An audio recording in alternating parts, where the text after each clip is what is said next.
Psycast, podcastnya anak psikologi. Halo semuanya, buat kalian yang belum tahu apa itu Psycast itu kegiatan yang dilakukan setiap bulannya dengan tujuan mengenalkan siapa aja sih atlet-atlet di psikologi Ubaya dan memberikan pengetahuan seputar olahraga. Halo An. Oke, halo Jack. Nah, sebelum kan kita udah tahu nih, semua udah kenal. Nah, mungkin yang nonton atau yang dengerin belum kenal kamu. Bolehlah kamu perkenalan diri dulu. Oke, kenalin, namaku Ander Aryan Nugraha, bisa dipanggil Aan. Aku dari Psikologi Ubaya, aku angkatan 21. Oh, sejak Oh iya, kapan? aku dari cabang olahraga renang. Ya, oh ya. Sejak kapan sih kamu An mulai kayak tertarik sama renang ini? Kalau mulai tertarik, itu awal latihan itu kelas 3 SD, tapi ikut klub renang itu kelas 4. Berarti mulai latihan rutinnya kelas 4. Iya, mulai latihan rutin. Oh, kenapa sih kau pilih renang gitu?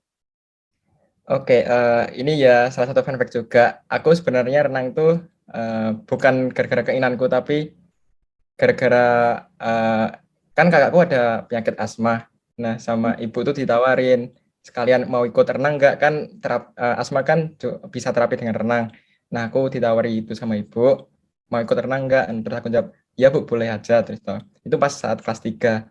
Terus kan latihan, terus pelatihnya bilang ke ibu saya kayak, eh, ini anaknya mungkin berpotensi buat jadi atlet. Terus gimana kalau dimasukkan ke klub aja Bu gitu. Terus ibuku bilang, tanya ke saya kayak, Dek mau nggak ikut klub renang gitu. Terus aku bilang, iya boleh Bu. Terus ya udah, gara-gara itu sih awal mulanya belajar renang. Hmm. Tapi sebenarnya kau punya penyakit asma atau enggak? Enggak sih, An. Enggak, kalau aku enggak, kakak Oh, ya, dari kakak. oke, oke.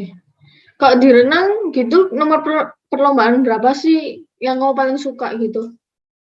Kalau nomor perlombaan untuk gayanya itu gaya dada, tapi kalau lebih spesifiknya itu di nomor pendek, contoh kayak yang belum 50 meter, 50 Hmm. meter, 100 meter gitu.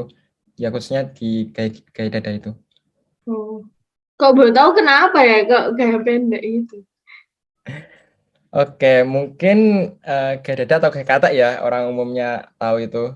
Eh, kan itu gaya paling umum dan gaya yang paling dasar lah. Itu Hmm. mungkin di awal-awal itu pasti yang diajari antara gaya dada kalau nggak gaya bebas, tapi ya umumnya gaya dada itu sih. Itu ya mungkin gara-gara kebiasaan dari awal gaya dada terus dari pelatih bilang, kamu lebih mungkin dalam kutip kayak jago gitu di gaya dada, terus itu makanya pelatih bilang kayak mending difokusin ke gaya dada daripada gaya yang lain gitu sih. Oh, ini kan kamu dari kelas 4 SD, pasti udah banyak nih, kayak penghargaan-penghargaan yang didapat, pengalaman-pengalaman yang didapat. Boleh dong ceritain pencapaian tertinggimu nih selama renang gitu. Oke, kalau menurutku ada 2 event sih menurutku. Yang pertama itu Pomprov kemarin, yang ya bulan kemarin sih itu Pomprov dapat medali perak sama medali perunggu.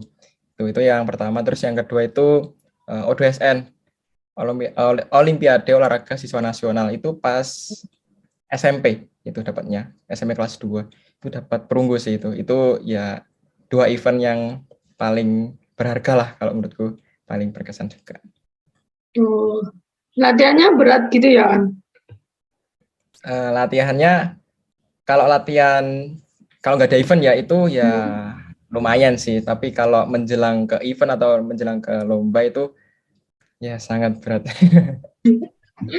Oke.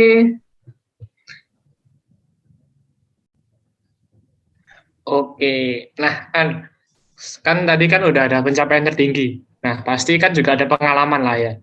Nah, Ya. selama kamu menjadi atlet, entah itu di perlombaan atau waktu di latihan, nah, pengalaman apa yang paling berkesan menurutmu?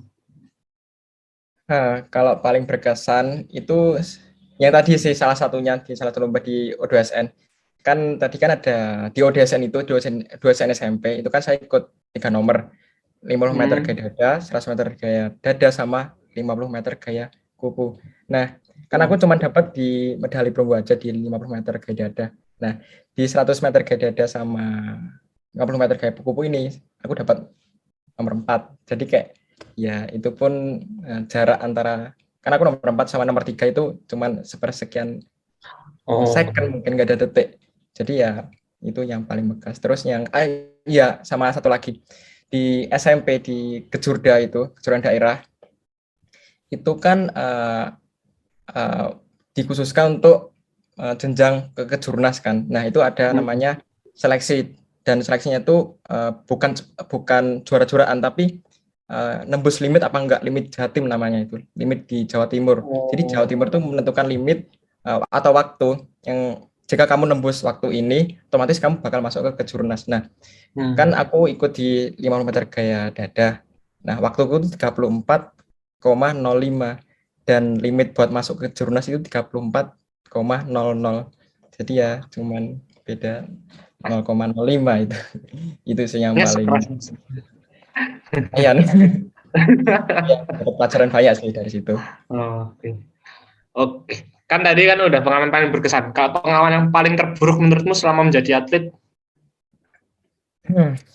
Yang paling terburuk mungkin pernah sih di SMA kalau nggak salah itu ikut lomba sejatim juga sih, itu nggak dapat medali sama sekali itu. Yang paling nyesek sih. Soalnya ya musuhnya mungkin ya sepadan sih, nggak terlalu berat, perkiraan tuh nggak terlalu berat banget, ternyata ya di luar ekspektasi sih. Itu ternyata berat dan nggak dapat medali itu sih yang paling terburuk. Oke, tapi kan akhirnya berbuah di Pomprov kemarin kan ya? Ya. Oke. Nah, kalau boleh tahu kamu seminggu itu latihannya berapa kali? Kalau seminggu itu hampir 4 kali gitu. Bahkan kalau ada event tuh mungkin 5-6 kali dalam sehari. Tapi kalau normalnya tuh 4 kali dalam seminggu. Kalau sekarang di masa kuliah latihannya juga masih sama? Beda banget. Itu agak susah sih baginya waktunya. Mungkin kalau menjelang event itu mungkin maksimal 4 kali sih gitu. Mungkin sampai 3 gitu. Oke. Nah, kalau program latihan sendiri kan pasti harusnya ada macam-macam ya? Nah, biasanya kan ya sebagai atlet ada lah ya harusnya, yang program apa sih yang nggak disukai gitu? Yang paling dihindari mungkin? Mungkin lebih ke fisik darat sih, terutama lari. Itu paling nggak suka lari. Kalau lainnya ya oke lah Mas, tapi kalau lari no. Kayaknya hampir semua ya, semua atlet kayaknya hampir menghindari. Oke. Terus ada nggak target terdekat dalam tahun ini? Untuk target terdekat untuk tahun ini nggak ada sih, tapi mungkin 2 tahun setelah ini atau setahun setelah ini itu ada event Porprov lagi. Gitu. Soalnya Porprov kan mungkin diganti 2 tahun sekali, jadi ya 2 tahun lagi sih itu mungkin target terdekatnya. Itu kalau nggak ya lomba antar klub gitu. Tapi yang paling jelas itu Porprov sih, itu yang pasti ikut lagi. Oke. Boleh dilanjut. Oke, halo An. Halo.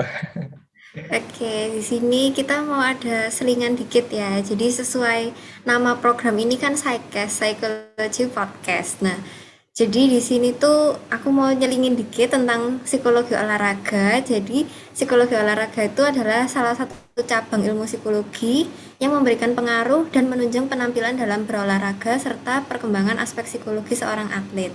Nah, menurut Sudibyo pada tahun 1993 itu ada beberapa manfaat psikologi olahraga.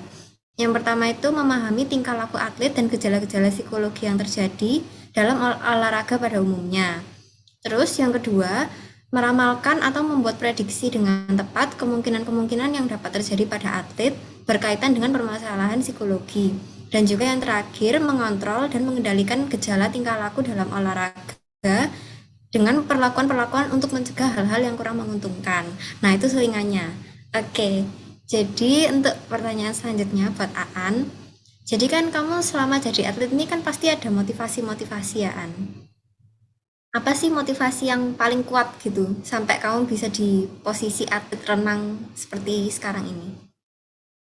Oke, kalau motivasi sih ada dua, dari diri sendiri sama dari orang tua, khususnya ibu. Gitu. Kalau dari diri sendiri sih mikirnya, kan aku juga sempat setahun atau 2 tahun itu nggak dapat sama sekali, itu pas awal-awal ikut klub sih, dari kelas 4 sama kelas 5 itu sama sekali nggak dapat medali. Jadi di masa mungkin SMP atau SMA itu kayak mikir lagi, aku udah latihan berapa tahun itu, kayak latihan kerja keras, kayak ibu nganter pulang pergi latihan gitu, kayak ya udahlah, masih harus kerja keras lagi nembus best limit atau waktu yang terbaik lah gitu. Terus ya kalau dari ibu ya itu sih kayak mikir lagi, ibu udah nganter kan lumayan jauh sih rumah sama tempat latihan itu.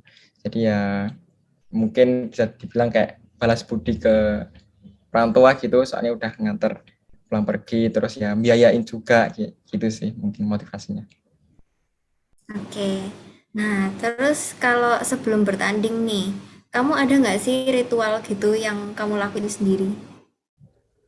Oke, kalau ritual ya, mungkin di hari sebelum perlombaan itu pasti dan nggak pernah terlewat, aku minum telur ayam gitu, mentah, cuma dihilangin putihnya aja itu. Telur ayam, kalau nggak telur bebek gitu, terus dikasih madu atau jeruk nipis gitu. Itu pasti sih sebelum lomba. Terus kalau pas lombanya itu ya pasti sih berdoa ya sebelum mungkin ya di saat datang di tempat itu, di apa tempat perlombaan itu pasti doa.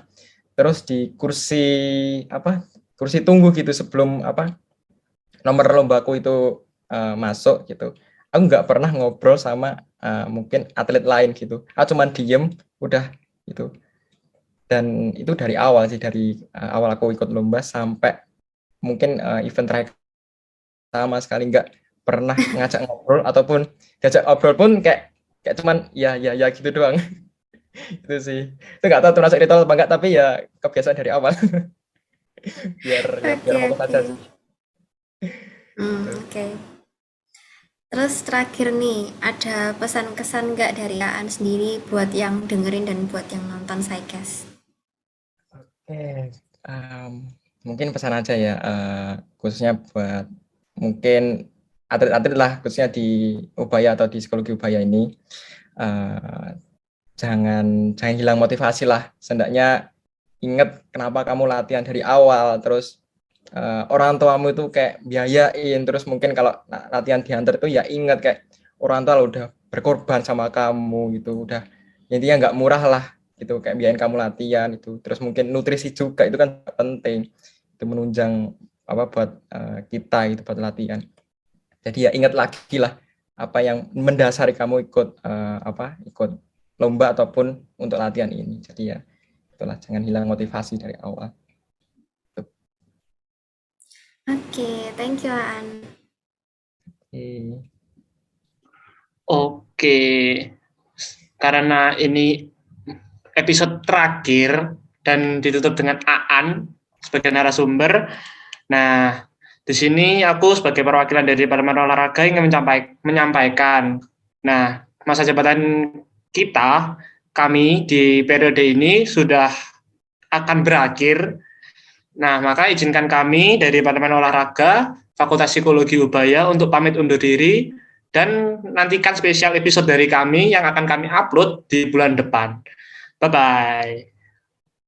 Halo semuanya, terima kasih sudah nonton sampai di akhir. Jangan lupa buat like, komen, dan subscribe.